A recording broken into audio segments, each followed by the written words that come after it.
Now, into the ticket office of Disneyland. Oh boy, let's do this. Don't think the CIA is going to be trying to hack your second-gen iPod. I didn't think so. There might have been a lot of illegal music on there. I wouldn't doubt it. But, I mean... You were supposed to bring death to the flagships, not join them. Google has found a new way to piss me off. iTunes is a constant source of embarrassment. Every time I say it, it's going to suck even more. May I present to you the cat? I am Nadella. I can't do it anymore without laughing. I was going to do the whole thing. Welcome, everyone, to the Calling All Platforms podcast. I am your host, Wes, and I'm here with Landon. Hello. And Caleb. Hey. And we are here to talk all things tech, but also CES this week. Tech coma. Tech. It's quite the thing we're going to be talking about. CES. We enjoy covering this every year because there's, tech and everything, from shower heads to toasters to, I don't know, all sorts of, weirdly, the only toaster that I saw at CES this year is actually a toaster for your phone. So we'll get into that. And strangely enough, we don't have a toilet to talk about this year.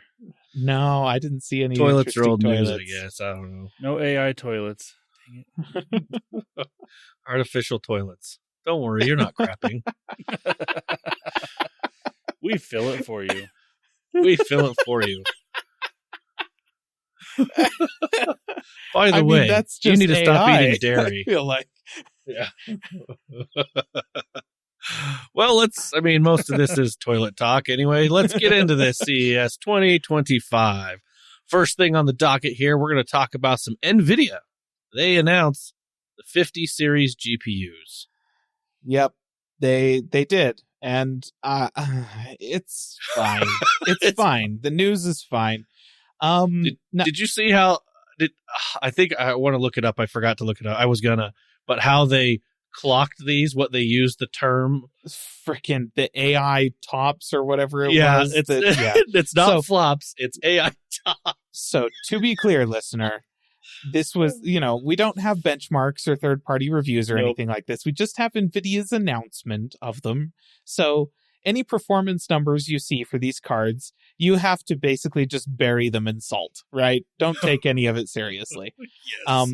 What they did announce was everything from the 5090 down to the 5070. 5090 starts at $2,000, which is freaking a lot of money for a GPU. Yeah. So, okay, there's that. The 5070 starts at $550, which is a lot less expensive than it could be. I think we all agree. The 5070 from last generation the 4070, I think, started at around $800 or something like that. So this is a significant step down in price. I suspect we have the Intel Arc GPUs to thank for that. So thank you, Intel, for releasing good quality mid-range GPUs that are extremely price competitive and forcing stuff like this to happen. Because that is a gigantic spread from the 5070 to the 5090. Yeah. From $550 to $2,000. Now, to be clear, this isn't just 5070, 5080, and 5090, because they announced the 5070, 5070 Ti, and then 5080, and then the 5090. Yes. So the 5080 was like, what was it, like $1,200 or $1,100 or something like that? And the 5070, or was it $1,000 and the 5070 Ti was $800 or something like that? But it's a huge price spread between all of these cards. Yes. Gigantic. So pretty much guarantee that Nvidia was not planning on doing that until Intel launched those Arc GPUs. So good job, Intel.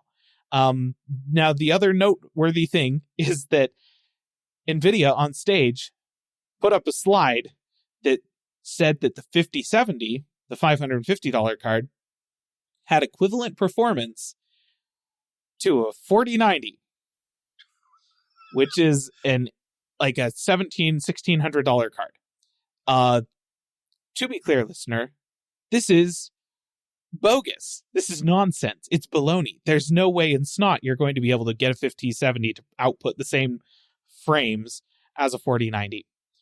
the way that they're able to fudge it to make it look that way is twofold. First of all, they announced the new version of DLSS, DLSS 4, which is more frames than the old version and is going to be, I think, exclusive to the 50 series cards, at least at launch. And so, it's like, oh, well, yeah, that's basically DLSS 4 is a lot better than DLSS 3. And so 5070 running DLSS 4 is going to perform about the same as a 4090, possibly not even a 4090 running DLSS, right? Like, that's the thing. They might be saying, yes, but if you turn on DLSS 4, you'll get the same amount of frames as a 4090 with no AI upscaling assistance. So, okay, that's baloney. The other reason is that they're comparing these quote-unquote AI tops, right? So I don't know what the T stands for. Operations per second. AI, some kind of operations per second. It's basically just tracking how good these cards are at doing AI stuff. And the 50 series cards have a lot more dedicated AI processing hardware in them than the 40 series cards did. Right. In fact, did the 40 series cards have any of these new AI cores that Nvidia I don't has? remember anything. I honestly can't recall. Yeah. So that's what they're saying is like, yeah, the 5070 does AI processing at the same rate as the 4090. So? What? Nobody cares about what Nvidia. So I think just ignore all of Nvidia's performance claims. I'm sure that the 5070 is a lot faster than the 4070. It's not going to be as fast as the 4090. Let's wait until, Gamers Nexus gets their hands on these cards, Hardware Unboxed gets their hands on these cards, does some tests, then we'll know. Until then, it's all just nonsense. But at the very least, the prices for the 5070 at least look pretty good. Yeah. So that's all I really want to say about that. Good old AI tops. Is that a nominee on our worst tech name? AI tops. Listen, anything that has the letters AI in it, I automatically hate. But we can't just put everything that has the letters AI in it, because everything. True. All right, moving on. Oh, boy. Some more graphics cards. AMD announces the Radeon GPUs. Yes. Take it away, Caleb.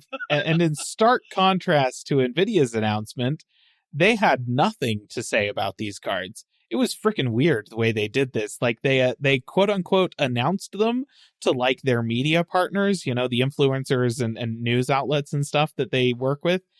They told them about them a little bit. They gave them a couple of small details, and then they had their keynote and didn't say anything about them. Then they had a different keynote dedicated to AI and had one slide that just kind of mentioned them.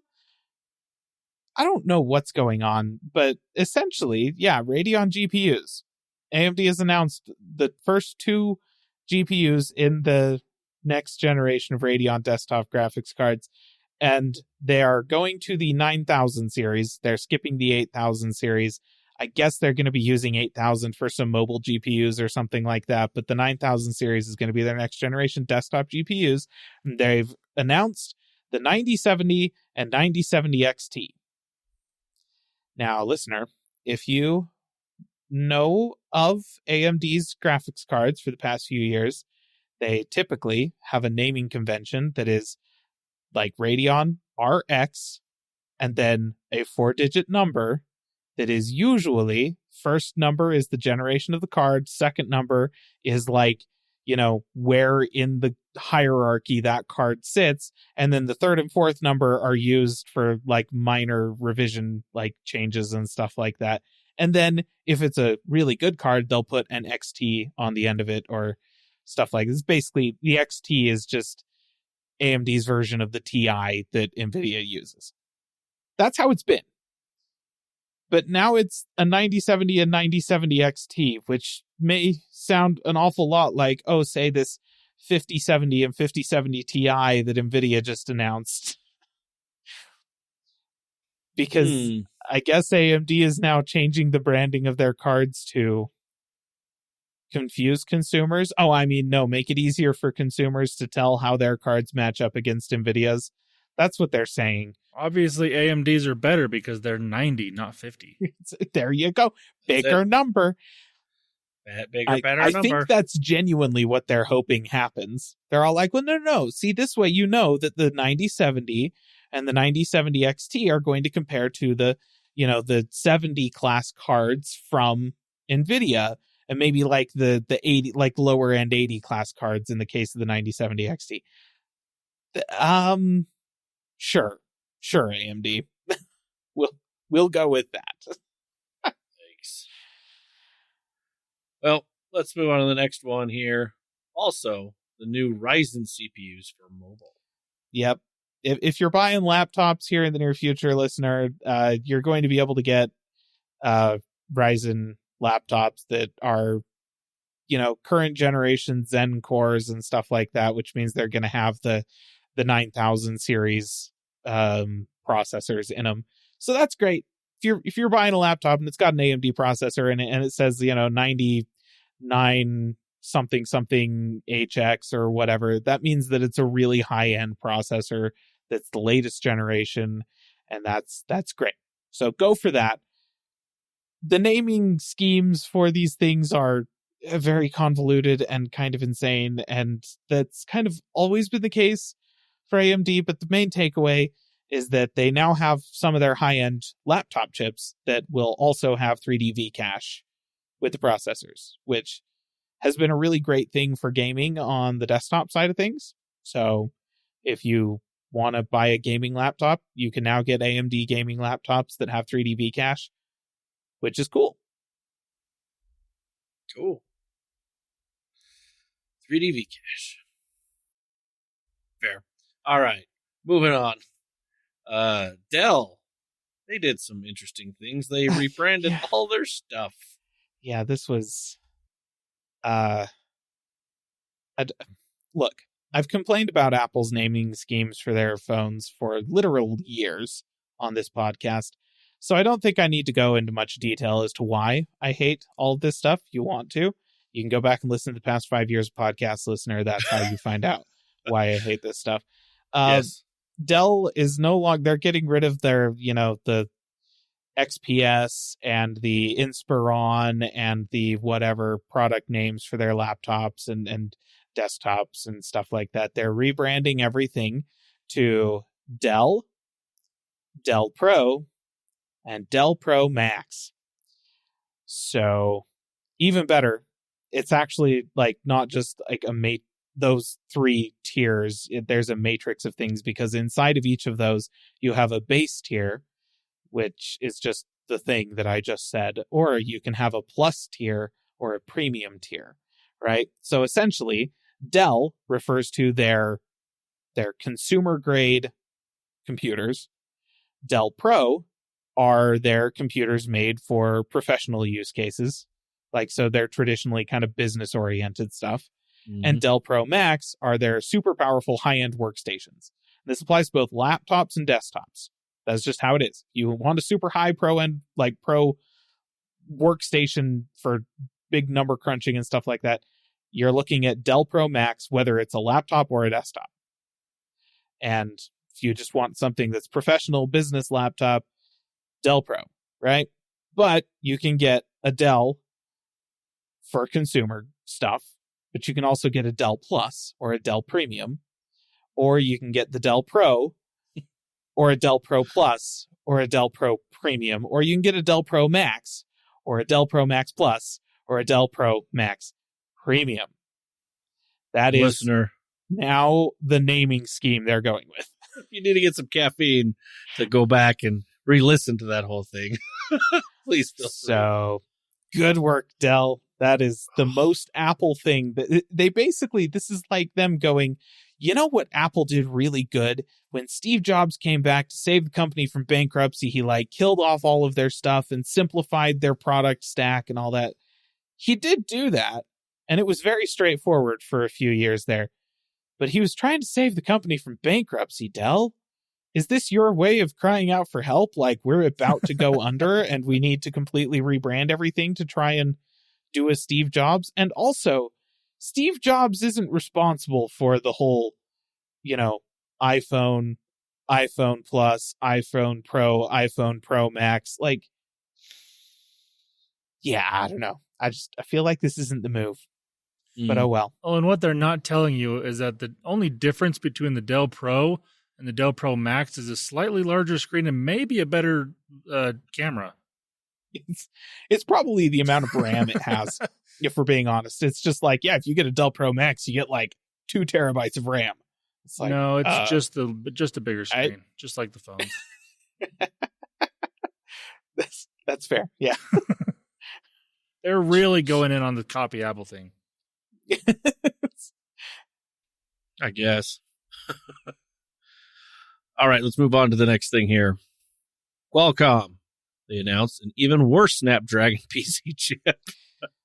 So, to be clear, this isn't necessarily a dig at the Snapdragon X Elite. Like, in some ways, it is really good. Okay, in one way, namely efficiency, so, improved battery life, less energy usage, it's really good.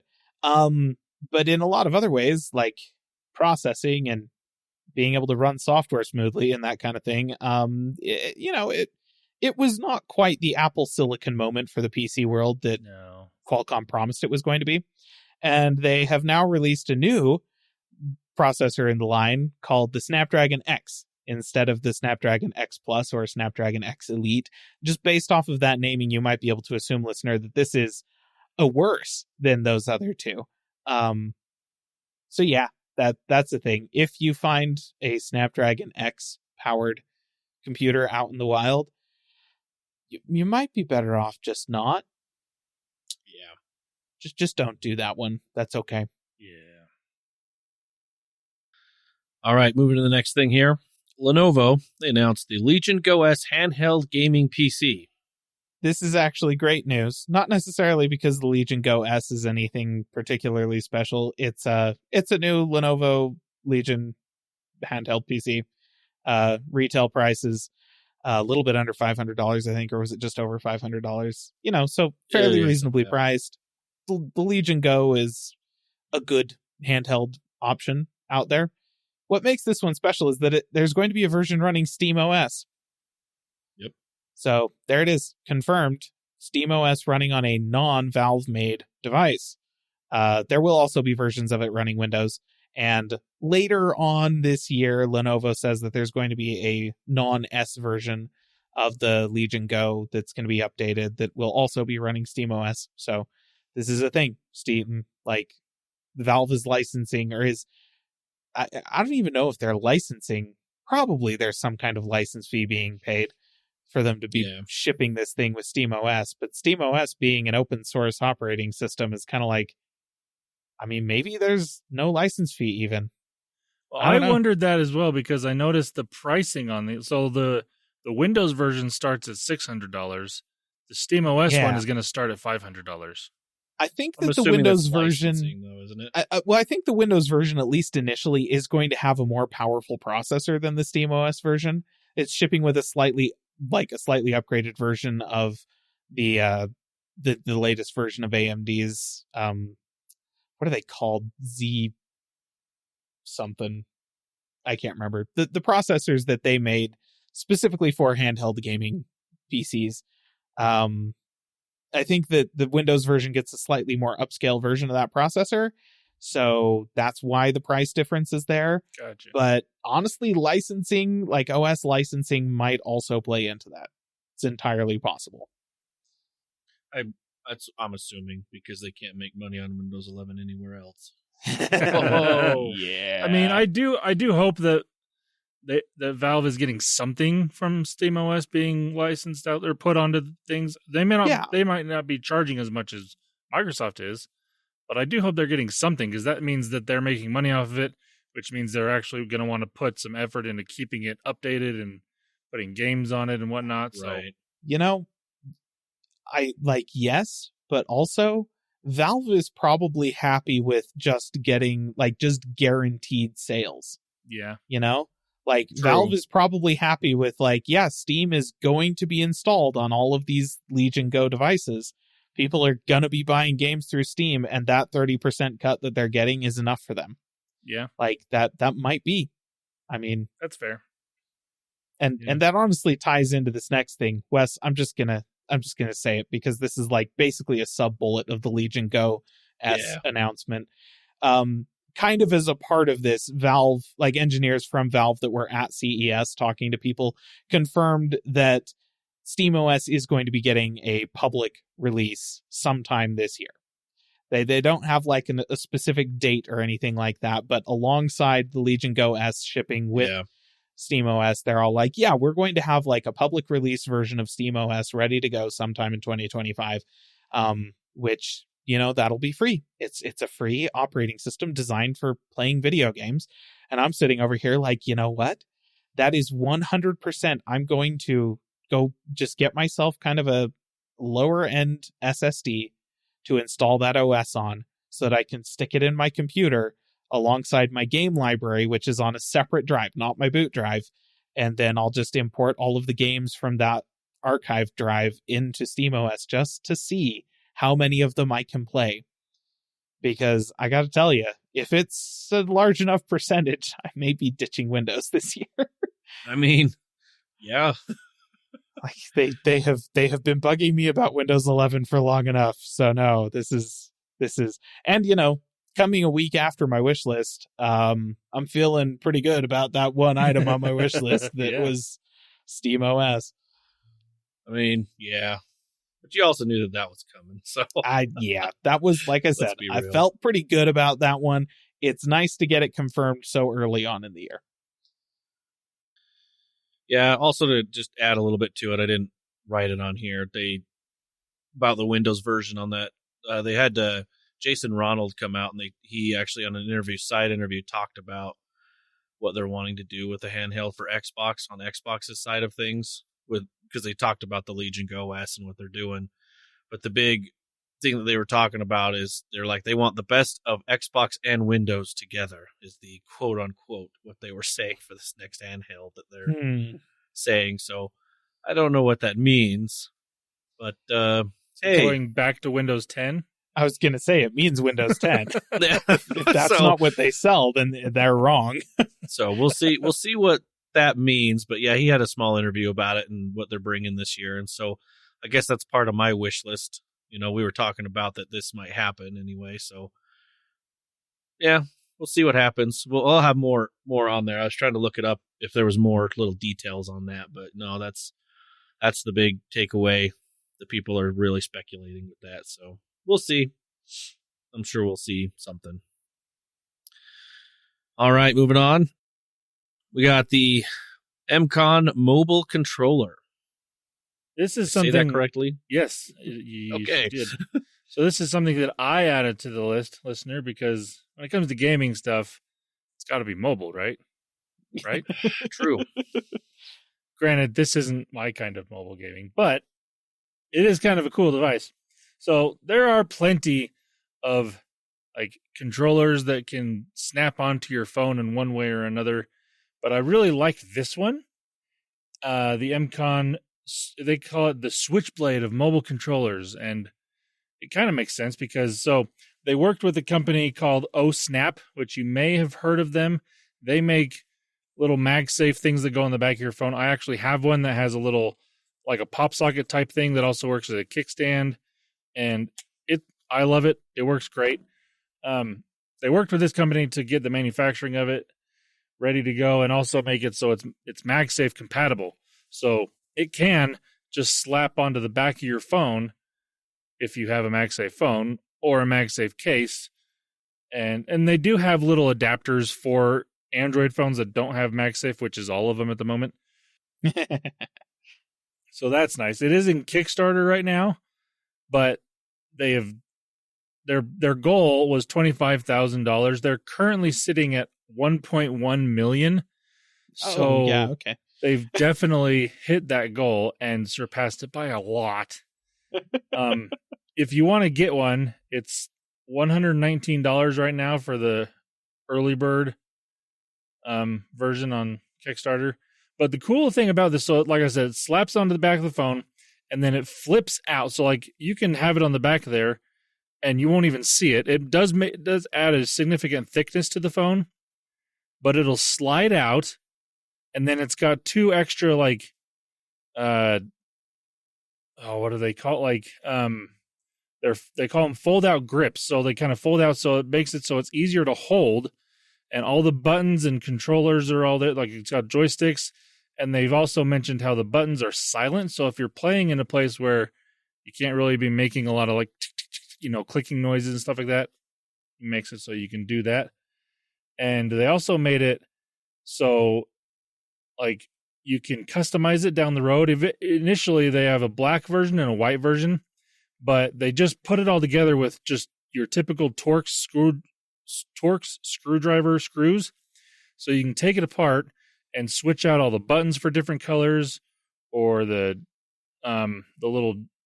joysticks, or the fold out grips, or different things like that. So you can have customization on these things pretty easily. Right now, I don't know if they have a ship date for them yet, because, like I said, it is on Kickstarter. But I just thought it was really cool. It does work via Bluetooth on your phone, but it does come with the USB-C cable in the box that you can plug it in that way if you want to do it that way. So I saw this, I thought it was really cool, so I had to mention it, because I'm not the type of person that would need one of these controllers because I don't use my phone gaming in this sort of way. But for those that do, I think it's a really cool way, compact and portable way of having a mobile controller that can just slap on the back of your phone really easily. I mean, I'm looking at the thing right now, and basically, if you, listener, ever look back on that phone that was made in partnership with PlayStation that had the slide out little gamepad on it, this is that vibe, real strong. Very much so. And this is why is it expensive? Dang it. Yeah, it's not cheap at $120, but no, it is really cool. Oh, it's spring loaded. Holy crap. Oh yeah, that sucker really pops out there. Forgot to mention that it is spring loaded. Jeez Louise. You just slide it one way and it'll snap out into place, and it's really cool. Oh man, it does look very cool. And my phone runs emulators now. I am seeing here they have an estimated delivery of August of this year, so it's really not that late into the year that they're planning on shipping these. Now, don't bank on that happening. Yeah, that is an estimated delivery. It is Kickstarter. It could change, probably will, but yeah. That is pretty cool, though. I was watching that, seeing pictures of it. Even I kind of want it. Yeah. All right. Next thing, Sony is still talking about Afeela. Is that how you say Afeela? Yeah, the Afeela. You remember the Sony car from a couple of years back at CES? That sucker. So yes, this is a car that Sony is developing in partnership with Honda. It's going to be like a fully electric kind of whatever thing. And they announced some prices for it. It's going to start at like $86,000 or something like that. And I think the era of luxury, kind of game-changing, techie, full electric cars, I think we've officially passed that. I think that governments and consumers around the world are beginning to recognize that from an efficiency and usability standpoint, we're not quite at the point of full electric making sense. And we probably won't be until we have liquid batteries or something like that you can exchange in the same amount of time it takes to fill up a gas tank. or fully solar powered cars that never need to actually plug in to charge, or something like that. Some kind of hybrid in this day and age seems to make a lot more sense for the majority of people. Mm-hmm. And Sony's still rolling out the Afeela on stage at CES. Okay. Good job, Sony. Yeah. Maybe there were some investors that were like, you need to get this out or something. I don't know. I don't know. Well, all right. Well, we're going to go ahead and move on. we're going to talk about the weird crap. Yeah. So like CES, this wasn't weird enough. CES listener. No, this is all the normal stuff. This is all the mundane pedestrian nonsense from CES. Let's talk about the weird shiz. So I'm just gonna, I got like a bullet point list here. I'm just gonna read through these. If we want to stop and talk about specifically why some of these are particularly weird, we can totally do that. But I'm gonna move fairly quick, so stop me if you want to say something about one of these freakish things. Okay. So the first of all, I mentioned this earlier, listener, the Swipit Hub, which is a toaster for your phone's battery case, where you stick a battery case onto your phone, and then if you want to change out the battery in it because it is dead, you drop it into this toaster. It sounds like a freaking VCR for a second, and then it spits it back out with a new battery installed. So, okay, that's fun. That's amazing. Unitree robots. We're showing off some, basically, the Boston Dynamics robot dogs on meth. They cost way less. You know, they start at like $2,500 instead of like $60,000 or something. But they freaking, these things are super bizarre and kind of concerning. The Jizai Mimo, which is a robot side table with spider legs. Just kind of walks around and has a lamp on it that looks like the Pixar lamp. It's weird. It's not creepy at all. No, it's fine. It's fine. I wouldn't mind that in my house in any way. The Roborock Ceros Z70 is a robot vacuum with an arm that pops up out of the top so that it can move small things out of the path of the vacuum as it is vacuuming. Yes. So if you leave some socks on the floor or something, it can move those. It is unfortunately not going to do anything about like your robot side table, but presumably that can move itself, you'd think. Then there was the SwitchBot K20, which is essentially kind of a robot ecosystem, which is essentially just like a robot vacuum that you can put a side table on. If for some reason you want a robot vacuum with a side table, it also has like robot arms that attach to it and a few other different things.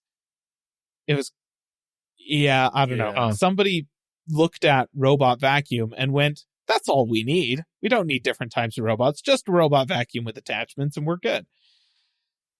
That's amazing. Razer. Normally, Razer shows up at CES with some really wild crap. This year, it's a heated and cooled chair, which is a little bit disappointing, Razer. I gotta be honest. That was, it's strange that you put the R&D effort into making a chair that blows warm air at your butt. But what's disappointing to me is that this wasn't a thing 10 years ago. Yeah, fair. Valid. Maybe they just didn't have any ideas. And they had this idea 10 years ago. I was like, well, let's just do this now. I guess we'll do that now. Yeah. I mean, they put all of their idea, thinking brain crap into that mask they made a few years ago. And like, we can't innovate past that. Let's just put heat and cooling into the chair, Yep. That's it. Yeah. Can't beat that freaking, that was a weird with the voice changer and everything. Yeah. Yep. All right. Then the Yukai Engineering Mirumi, which is a fuzzy backpack clingy robot thing that looks at people. Yeah. It's just a little robot, little fuzzy robot that you put on your backpack, and it will just look at the people around you. It doesn't do anything, doesn't say the stuff or interact, doesn't have an integrated LLM or do AI stuff or anything, doesn't even blink, just like endless staring eyes. It just turns and looks at the people nearby. So that's friggin' just creepy. A bushel of nope in a backpack. I just got a great idea, and I really hope that somebody hacks into this thing and somehow gets the AI bot thing that's like inside of the Carrot weather app, gets that snarky ability and throws it into this, and it just starts saying things to these people. As far as I'm aware, it doesn't even have like a speaker in it or something like that. Like it's just a thing that looks at people and follows them. What? No. Their justification for this product is they wanted to make something that people could buy that would bring joy to the people around them. And I'm like, a creepy staring robot doll is not going to do that for anybody. And if it does, they probably ought to be on a watch list somewhere. I don't know. Tell me what your definition of joy is. Yeah, I think that's key. Are you sociopaths? Like, tell me you're a sociopath without telling me you're a sociopath.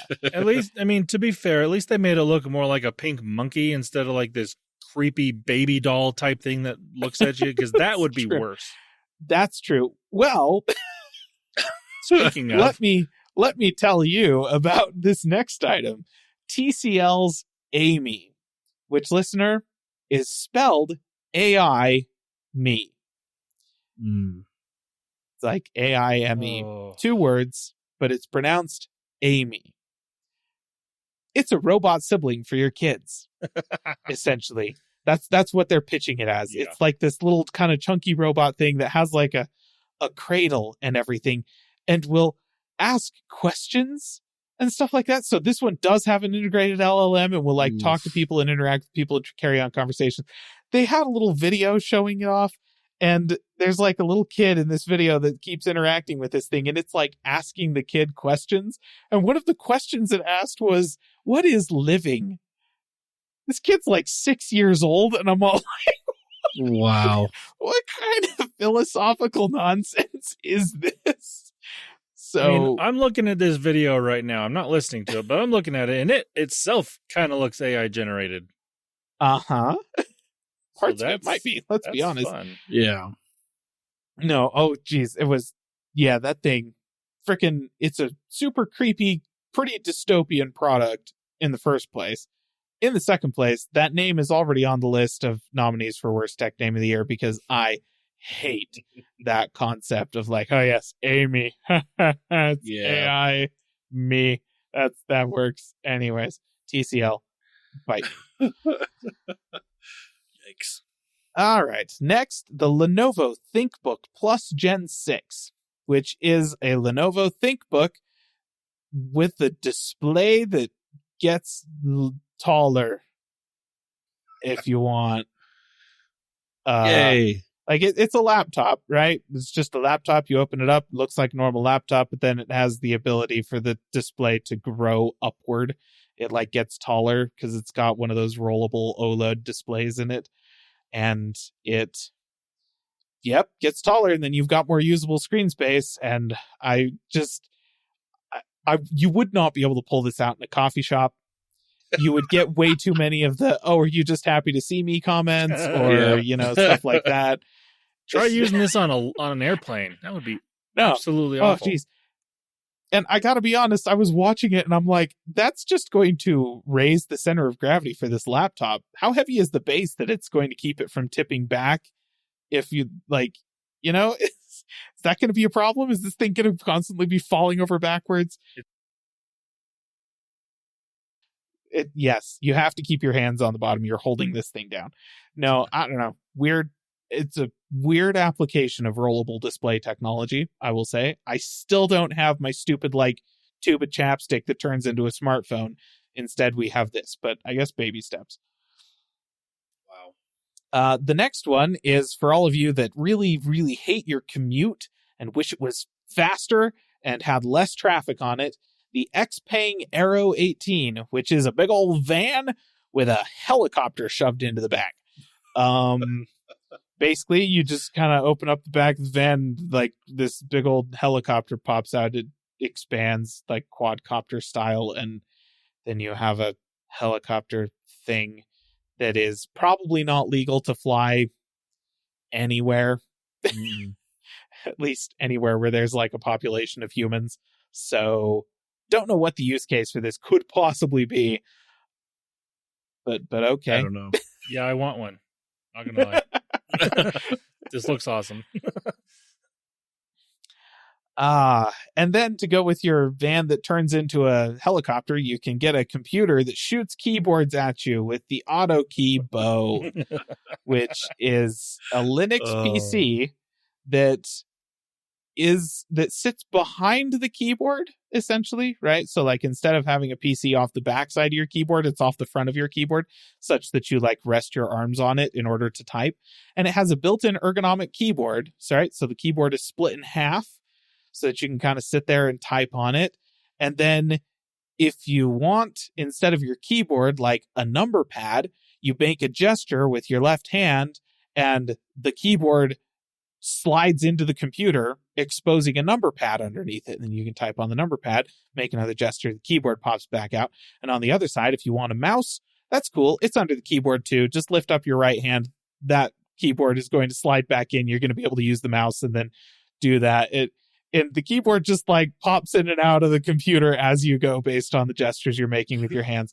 It looks really weird. I think it would be really hard to get used to, but there's a subset of people out there that would probably be able to be incredibly productive with this. That like 15 seconds moving back and forth between the mouse and the keyboard, or 15 seconds, what am I saying? 15th of a second moving back and forth between the mouse and keyboard. That's what's screwing up their productivity. And this is going to be way faster than that. So, okay. I think somehow a Doom modder needs to get a hold of this keyboard thing and make it play And make shotgun it do noises something. every time the keyboard slides in and out. A reload sound, or I don't know, something. I mean, I'll be honest, if this thing did make like a noise every time the keyboard slid in or out, I would be tempted. It's like the whole satisfying slide of the typewriter. Yeah. If it does something like that, that would be great. Yep. No, totally. True.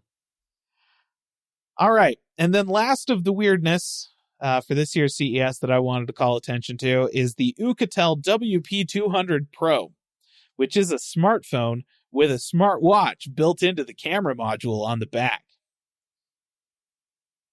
This thing's freaking weird. So like it's got a gigantic camera bump on the back and it's like extra thick.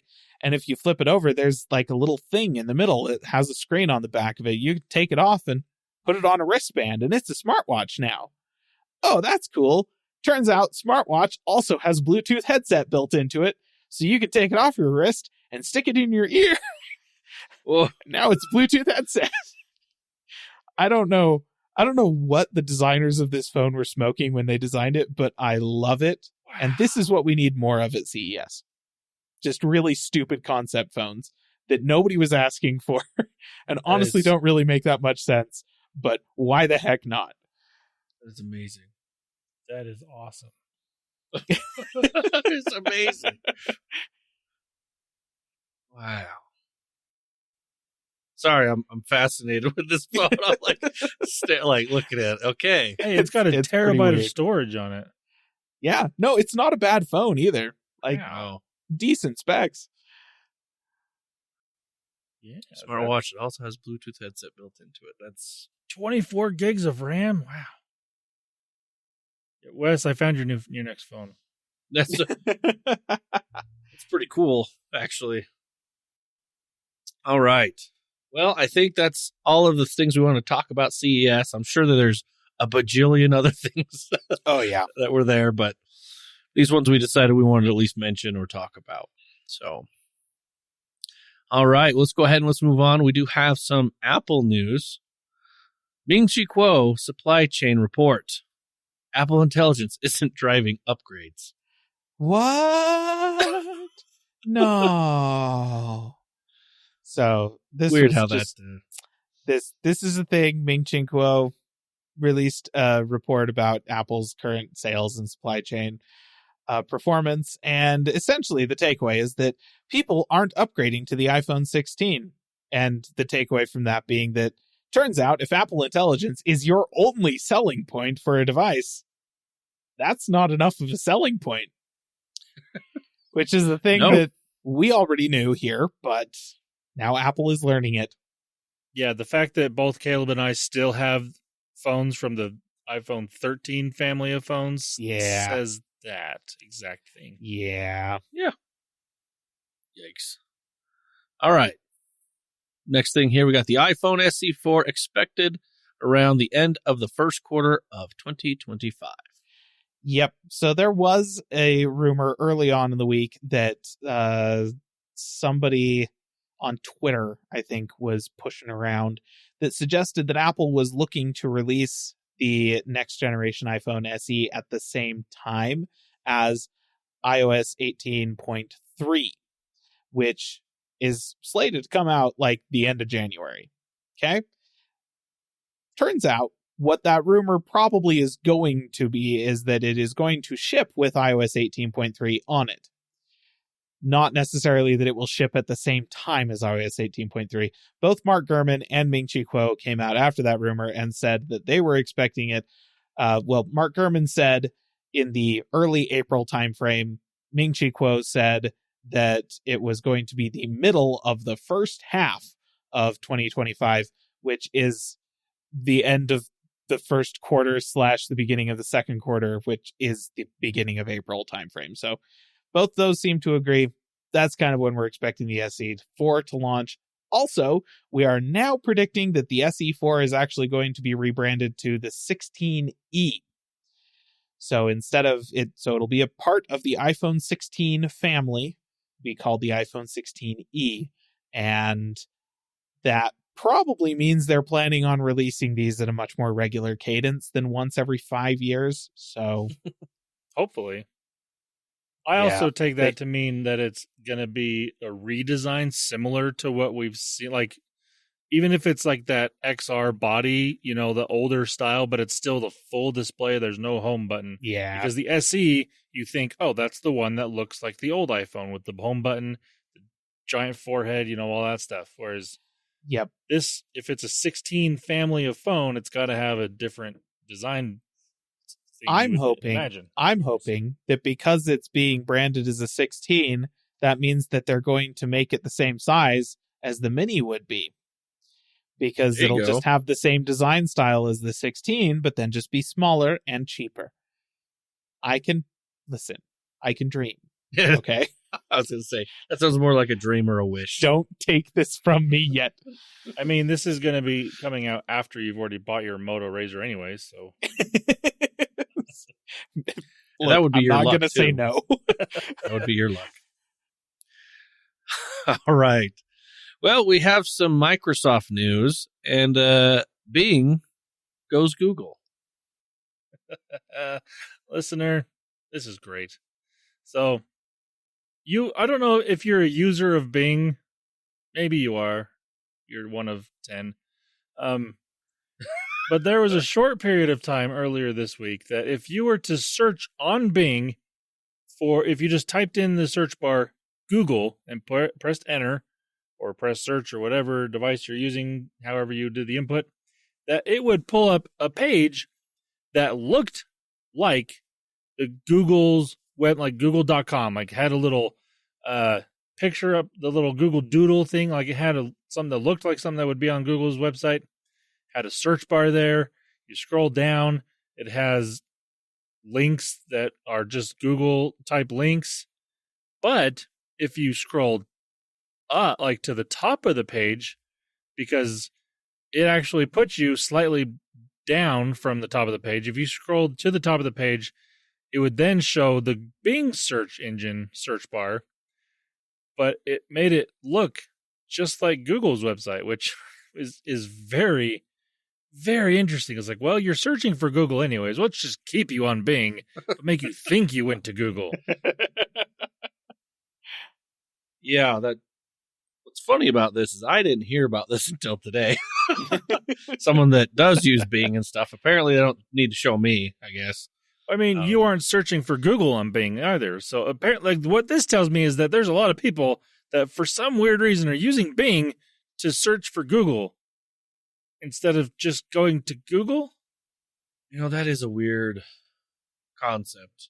And it's enough people that it got into the news. Like, people are talking about it. It's not like true. Just some, a few people. No, there's enough people that it's being talked about. It's very interesting. That is. I want to know the numbers. How many people actually fell for this? I want to know numbers. All right, we're going to go ahead and move on. We got some general tech news here. We got the OnePlus 13. Yeah, we got a new phone from OnePlus. It's actually a pretty cool phone. I mean, OnePlus usually does a pretty good job with their flagship phones. The specs on this thing, it's got the Qualcomm Snapdragon 8 Elite. So it's not, wait, is that the new, that's not the new chip. Yes, it is. Yes, it is. Okay. Yeah, it is. I hate Qualcomm's naming. Oh, so bad. Well, they keep changing it too. Like, I'm just freaking stupid. It's got an LTPO AMOLED display that has anywhere from 1 to 120 hertz refresh rate, 6.82 inch display.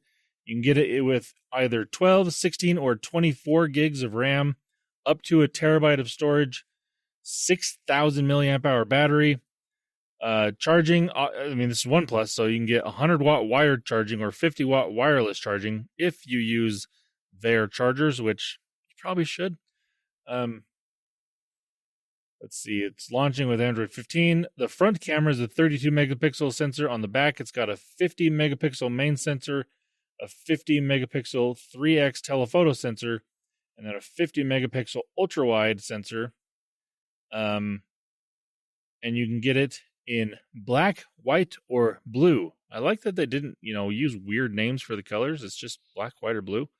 And then it's also IP69 rated, not IP68. So the difference there is, I'd seen it. It basically has better, more pressure of water can hit it at basically in your shower, or if you're spraying a hose on or something like that. It can handle the more water in a certain spot, more pressure at a time, basically is what it means. But I mean, it is your typical OnePlus phone. If you are into that design language that they've got with the giant camera bump on the back, like the giant camera circle thing on the back of the phone, and you like the way OnePlus's software works, then you're going to like this phone. Pricing wise, I think I'm trying to find it now. I think it starts at $1,000. So it's full on flagship, which is, been pretty typical with their phones. They don't have two different versions. Like they usually have had a regular one and then a pro one. This is just the 13, and then you can upgrade the specs based on what you want there.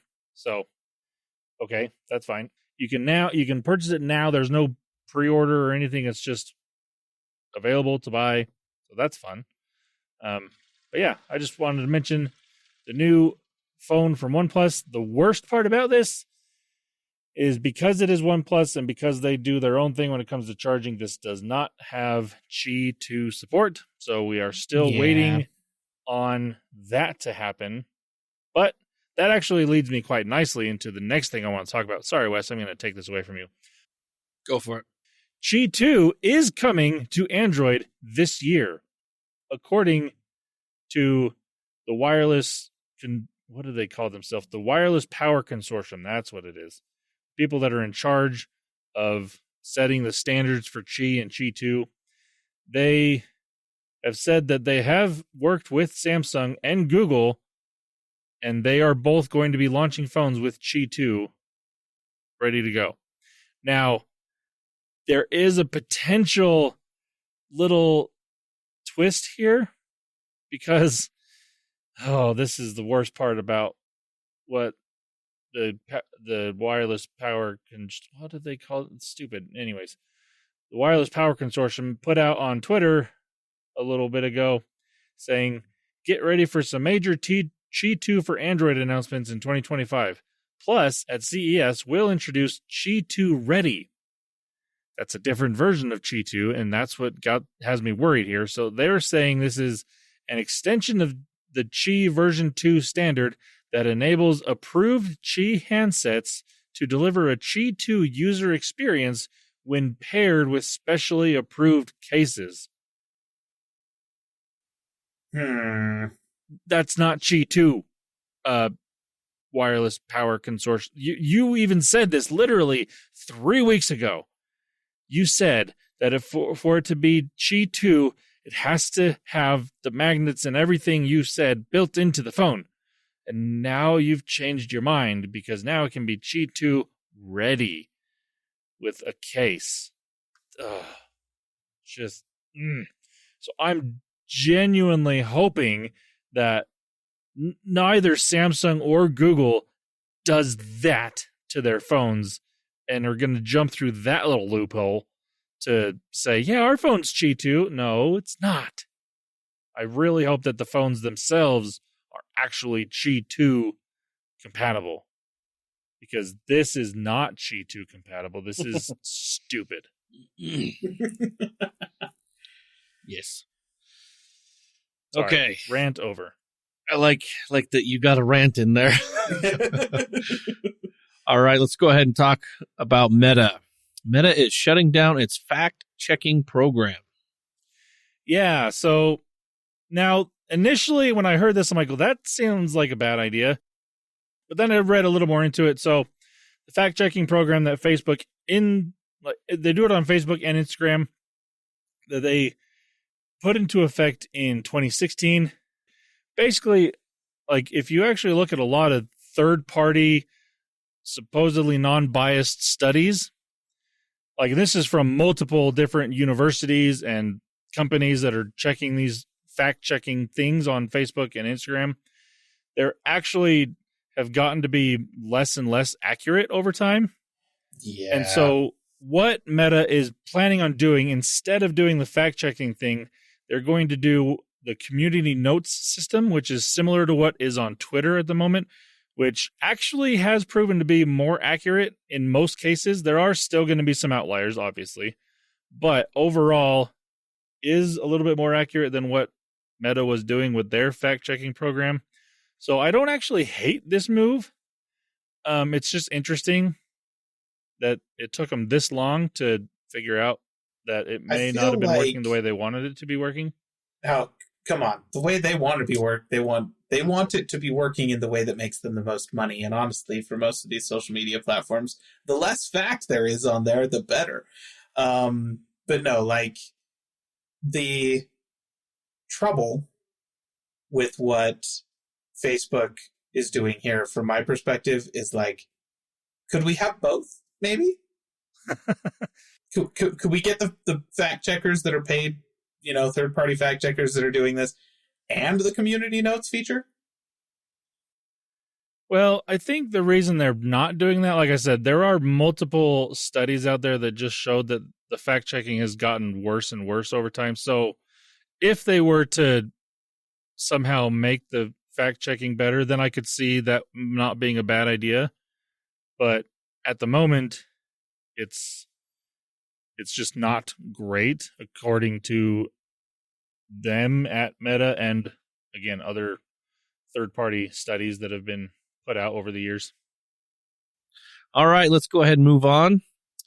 Got some more general tech news here. The last piece on general tech is new U.S. Cybertruck Mark coming this year. Okay, you read that wrong. It's definitely not a Cybertruck. Oh, that would be funny, though. I read trust and Mark at the same time, like truck Mark. Okay. Yep. You can tell I don't read these things good. Thank you, listener. I mean, to be fair, with the way that the political sphere is going and Elon basically controlling Donald Trump and the Republican Party, a U.S. Cybertruck Mark could be a thing that comes out in the future. I'm sorry. If the Cybertruck shows up on the $5 bill in the next 4 years, I'm emigrating. I'm gone. Anyways. I didn't mean to bring politics into this for a misreading. I apologize. No, shame on you. What you did is you brought the Cybertruck into this. That's what I did. Man. Don't. Let me say that again. New U.S. Cybertrust Mark coming this year. There. Yes, there we go. That's much, much better. And this actually is good news, listener. So you might be familiar with, if you're buying appliances, it's got an Energy Star label sticker on the appliance that you're looking for to tell you how much energy it is going to utilize after you buy it. Something that has been a fairly common standard for, I don't even know how long, quite a while.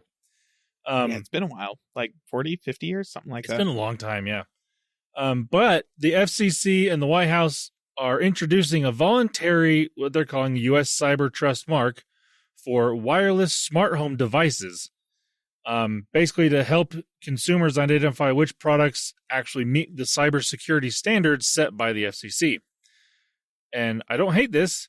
Now, it is only for wireless IoT products. So this is going to be like smart appliances, cameras, fitness trackers, fitness trackers, but it won't do like wired devices or medical devices or PCs, smartphones or routers, like those type of things. But your wireless smart home products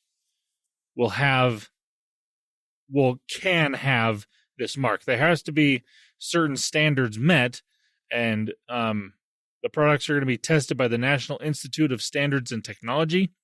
And if they meet these standards that are set by them, then it will have this little sticker or label of some sort on there to let you know that it does pass a base set of cybersecurity standards, which, again, I don't hate this. I actually really like this. It does depend on what these standards are, but like probably part of the standards is the NSA has to have access to it. Probably. They're not going to mention that, but it's probably got to be in there. That's so sadly true. But again, I don't hate this. I actually kind of like it. So hopefully the standards that they set are decent, at least at a minimum. And they say that will be coming in products sometime this year. Well, it'll go into effect sometime this year, so you may not get products with it this year. It'll probably start coming into products next year. But that is something to keep an eye on if you are in the market for some smart home tech in the future. This new little mark might be there on the packaging, most likely, potentially on the product itself, depending on how they want you to do it. So I like that. So keep an eye out for that in the future. That's cool. Sorry I mispronounced that, but fair enough. Yeah, the label is not going to be a little mini Cybertruck. That would be funny if it was a Cybertruck. No. Watch, it doesn't break. Throw a rock at it. Sure. All right. Talk about some gaming news here. One kind of bigger thing that Microsoft is doing, they are making changes to the rewards for Game Pass quests. So basically, this is kind of adding more stuff for PC Game Pass members, really, and changing the amounts of rewards points and things in this here. So this does not affect anyone that's just doing the searches or anything like that. Those will all stay the same. What this is doing is you can basically now just earn Microsoft rewards by playing games. Basically, there's a minimum of 15 minutes per game to get this. So right now on the PC, so you can actually track these things now on your Xbox console as well as the Xbox app or the PC app on the computer, and you can look at these, and basically for playing 15 minutes on a game on PC for Game Pass, you get a certain amount of points. Normally it was you could earn up to 250 points a week, but now they dropped it to about 150. But the incentive here is where you get multipliers. So basically, if you do your streak of 5 days for the streak, then you get bonus points for the next week, and then more points. They add up to, I believe, 4 times the points. So if you continuously do this streak, it's kind of like the streak you get on the searches, except it's like their daily, what is it called? Activities or whatever that is. You get 3 of them. You do those, yeah, and it just adds. But what this does, this actually adds more points every day, and little extra things like saying if you play multiple games 15 minutes per month, you'll get more. So there's like 4 games up to 8 games. So it's basically play more games for 15 minutes. Because before, what people would do is you could turn a game on before it even loads up, then turn it off and go to the next game. Turn it on before it loads up and goes to the next game. So they're kind of wanting you to have a little time in there. And if you do that, you can get your bonuses up and get up to where you get 4 times the base streak points. Well, here's the problem. They're just generally speaking not making it easy enough for me to get enough points to actually get my free month of Game Pass every month. So my buffer that I built up is starting to whittle away. So I'm not going to be able to play any minutes before too long, Microsoft. Because I'm not going to have Game Pass because I'm not getting enough value out of it to pay. Yeah, however, like $12 a month for it or whatever it is now. I can't remember how much PC Game Pass PC is. changed just recently. I can't remember what it went up to. Especially if you're planning on switching to a SteamOS running machine. Yeah. Yeah, Game Pass isn't going to do me a whole lot of good over there, that's for sure. This is true. So we'll see. I'm bringing it up here on mine here. They're also going to add I believe they said it was non-Game Pass things people can do, so it's not strictly to, obviously, the majority of the points you'll get. So, like, for example, play a game on a console. Like, you can just play a game that doesn't say a Game Pass game. Also, just play a PC game. Yeah, which, maybe, but, be completely frank with you, Microsoft, none of it's going to make a difference if you don't stop bugging me about Windows 11. Right. You kill Windows 10, I'm gone. That's how this plays out. So don't remind me I have to buy another PC. Yep. Don't remind me. But anywho, so they're changing things up. I guess if you want to, you can calculate the streaks and see if this is something. I mean, you just turn on Minecraft and walk away on your PC for 15 minutes, come back, and, well, there you go. I got points and bonus points. I work the system, I guess. But that's there. I guess good. I've always just kind of kept up with the points, so I think it's going to be a little bit more points for me if I keep the streaks up. But like I said, you get home from work, you turn the console on, hit whatever Game Pass game, Vampire Survivors, walk away for a second, or play around a 15-minute round, and hey, I got it. Okay, move on. So yeah, you can take a look at that.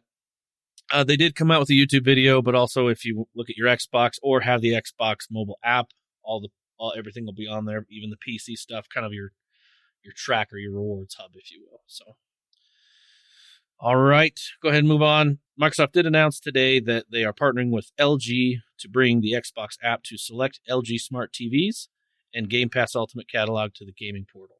So, your TV's an Xbox. Yeah, I was just about to say, this is an Xbox now. So, yay? I don't know. In the end, weren't we really all the Xboxes we made along the way? They're just trying to tell us we're all Xboxes. Next thing on there, they did announce they're having their Xbox did announce they're having their developer direct live stream on January 23rd. I think this is their third one that they've had since Bethesda. Most of these were for Bethesda, but now they actually have id on there, Compulsion, and I believe a Sandfall Interactive. Sandfall? Why don't I recognize that? Yeah, I was going to say, that one's not familiar to me. Anyway, Compulsion Games, and they always leave the little mystery thing, like, oh, what could be the next thing to talk about? They always do kind of that, so we'll see what happens. A lot of people, I have seen some funny ones. People were trying to put in, like, oh, this is going to be the next, what is it, Skylanders? Is that what that's called? Those little miniature things. Like, oh, this is when they're going to revive Skylanders, but it's yeah. That's what we need. So we'll see. A lot of people are saying this is the Star Wars game that I can't remember who has a contract with in one of their studios, but who knows? But this is coming up. I always enjoy these ones. These ones are pretty good because some of them are games, and also id is coming up with the new Doom that's coming out. So hoping there's more on that. So, all right, moving on. Speaking of Doom. Heck yes. Listener, we have now come to the part of the podcast where we talk about the best people on the internet. So, some Doom modders this past week, well, just over a week ago, released it's a kind of a mod, kind of just a full rebuild of Doom, the first level of Doom, that you can play in your browser on itch.io if you would like to, called Doom the Gallery Experience. And what this does is it takes the first level and turns it into a virtual museum space where you get to walk around as Doom Guy in halls full of fine art with classical music playing in the background and look at artwork on the walls. Is there a video of this? You can, in fact, interact with the artworks that will pull up your browser and link you to the Metropolitan Museum of Art's website for information about that artwork. You carry around a glass of wine instead of a shotgun or a chainsaw or whatever. And you can pick up complimentary hors d'oeuvres as you go, as well as wads of money that are sitting around the level to purchase things from the gift shop. It also includes a cheese meter that fills up as you consume the hors d'oeuvres that is essentially your health in the game. Oh, if cheese gave me more health, that would be such a great thing. The modders basically said that this is just a parody of art gallery experience. One of them who was interviewed said that he works in the art industry as an artist assistant in LA and has been in the process of gallery openings and just through that whole experience multiple times, thinks that it's a nightmare and like these highbrow wine drinking, just talking pompously to each other about that kind of people is sort of who they're parodying about this. I'm gonna be completely honest. The reason that this is awesome is because of the ridiculous juxtaposition of, well, this is clearly Doom, but that's just a wine glass in Doom Guy's hand. And not only that, they put glasses on him. Yes, he has glasses in the little window down below. So there you go. I'm actually watching the first level of this, and oh my gosh, the violin music, the secrets are all there. Oh yeah, it's chill. So yes, chill. Doom, the gallery experience. Oh, he just picked up a Pabst beer. Look at that. I'm not kidding. Blue ribbon. All right. Sorry, I'm totally entertained by just watching this. Anywho. Listener, just all I have to do is look up Doom, the gallery experience on YouTube and enjoy. I mean, you can go to itch.io and just play the thing if you want to. Just right in the browser. That too. Oh, what a good thing to end on right there. Well, dear listener, I believe this is the end of our episode. Unless, Landon, you got one more thing for us? No. Ah, dang. I was hoping for some kind of cool mobile thing that you were going to bring up. Nope, not at all. We already talked about the phone that had a smartwatch that had a headpiece in it. So that's... How amazing. See, Xbox, what they need to do is partner with that, except it'd be a controller and a headpiece that pops out somehow, little buttons. Well, no. What it would be would be a controller that is embedded in the Xbox with a phone embedded in the controller with the smartwatch embedded in the phone that has an earpiece embedded in the smartwatch. It's a Matryoshka doll of technology. It's a Matryoshka doll. So awesome. Oh. And you can play Doom on every single of those products.